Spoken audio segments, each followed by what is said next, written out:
Nova Light, empowering women. Ray na lang. From Los Baños, Laguna po ako. Ayan, first of all, i-share ko lang din yung small background about myself po. So, I came from a broken family po, and then kasama ko po ay yung mother ko lang. Solo child lang din po ako. So actually, breadwinner po ako sa bahay po. And then, nakita ko po si Nova Luxia sa TikTok lang din kasi naghahanap po ako doon ng extra income. Bali, by the way po, ginagawa ko po si Nova Luxia as an extra income po. Meron pa po akong full-time work in the morning.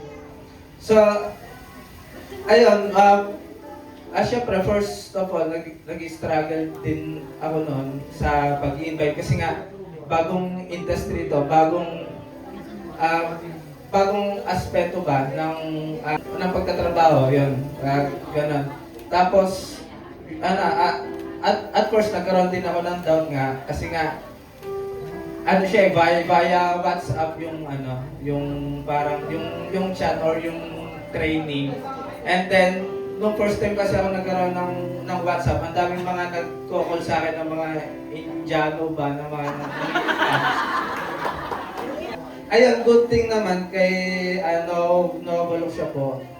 Dati kasi nagkakaroon ako ng struggle sa mga bills, sa bahay, kasi nga only provider eh. And kapag ikaw, andito ka sa Pilipinas, tapos ang source of income mo, iisa lang, magkakaroon ka talaga ng struggle sa money ba.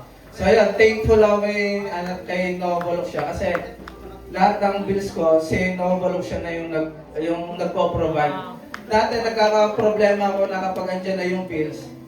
Ngayon, iintay na lang ako kung kailan pa dadating yung bills pa.